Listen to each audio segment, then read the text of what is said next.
Hey gang, how's it going? This is Rob with Kemomimi Games, and we're going to be learning today how to play Kemomimi Panic, a game of deduction. Essentially, you are a villager with Detective Shamrock, and you're going to try and determine who the Great Thief Crescent Moon is. Or, if you're the Great Thief Crescent Moon, you're going to try and steal everyone's jewels before they catch you. To play the game, every time you will need a target card and the Moon Phases card. Moon Phases has two sides, one full moon, one crescent moon. Okay? In addition, you're going to need a decoy card for every player playing in the game. I have 4 decoy cards with me today. And you will need an identity card as well as a role card for every player. What identities you should play with is in the rulebook. Basically, the amount of players you have determines which identities you should play with. So right now I'm going to be playing with Detective Shamrock, Lieutenant Theresa, Barbara the Influencer, and Valeria the Medium. You can see them all up on the screen. Each of them has their own powers. In addition, we have 4 role cards as determined by the book as well. We have the Great Thief Crescent Moon, a Tenacious Citizen, a Citizen, and a Citizen. In addition, you could also be playing with an informant, which we will be playing with maybe today, and I'll explain how that works. So I'm going to put the informant off to the side because the way that the informant works is a little bit different. Alrighty. This is all we need to play the game with 4 players, and so essentially what we have to do is we have to assign these things.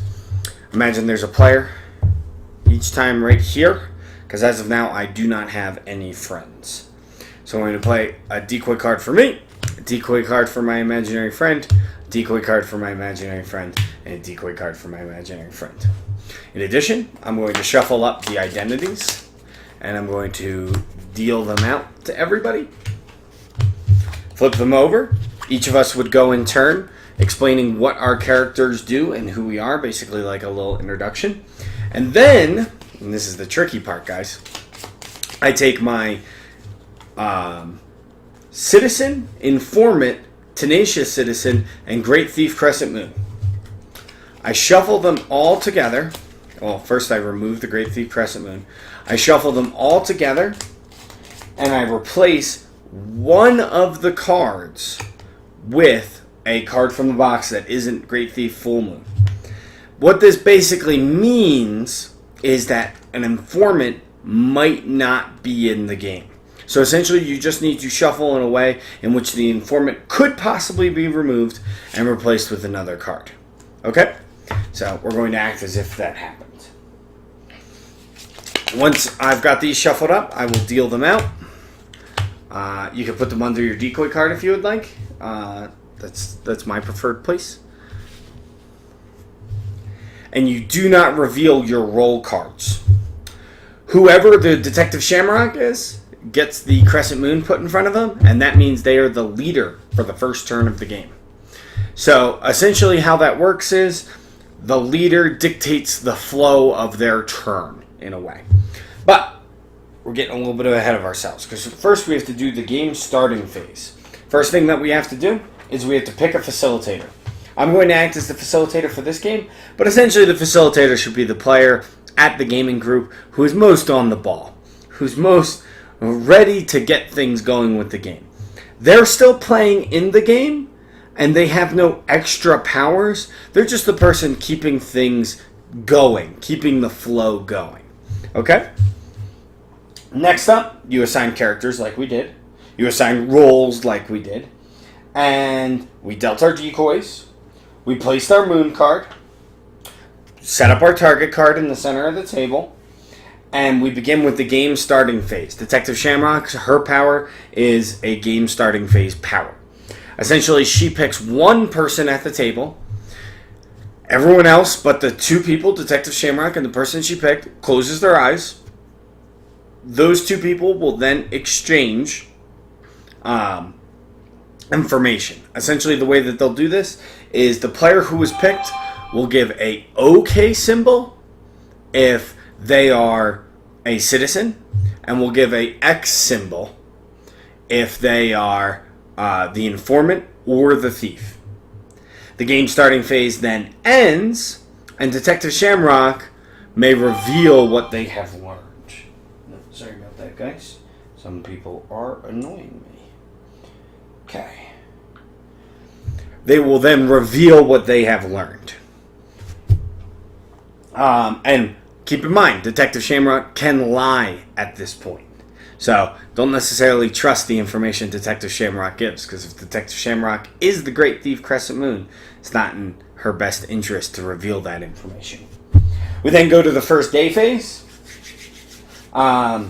Since Detective Shamrock is the leader, Detective Shamrock will announce who they would like to accuse. And then for the next 2 minutes, the facilitator keeps track of this, all the players will have a chance to debate why they think that that's right or wrong.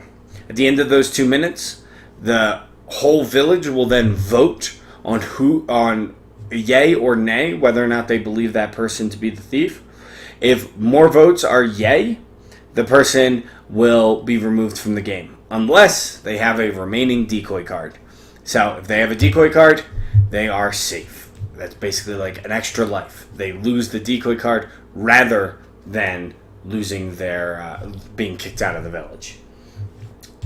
Then the night phase happens. If it's the Crescent Moon Bandit will attack. Essentially, the way that works is very simple. Essentially, the facilitator will handle the burglary. They will say this all exactly. All players extend their right hands to the center of the table, hovering over the target card without touching it. So see why I'm hovering over it? At this point, the facilitator tells everyone to shut their eyes. The facilitator shuts their eyes too. Like I said, the facilitator is still playing even though they're running the game. Now it's night. It's dark outside. Everyone is fast asleep. The facilitator then tells the thief to open their eyes. So, however, the great thief is awake. Thief, open your eyes. The player with the thief roll card then opens their eyes.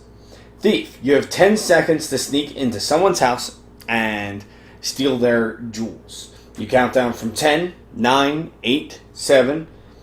The thief player moves their hand just enough to turn the target card. Alright. To whoever they want to target. When the facilitator finishes their 10 count, they say the following. Morning has come. Everyone please open your eyes. All players will then open their eyes and retract their hands. The player with the arrow pointing at them was robbed the night before. If they have a decoy card in front of them, they lose it. If they don't, they're eliminated from the game. If their roll card has a when eliminated effect, it takes effect. By the way, you always reveal the roll card even if it doesn't have a when eliminated effect. The leader will then flip over the card, making it the full moon, and will pass it to the player to their left. So then go to Valeria the medium.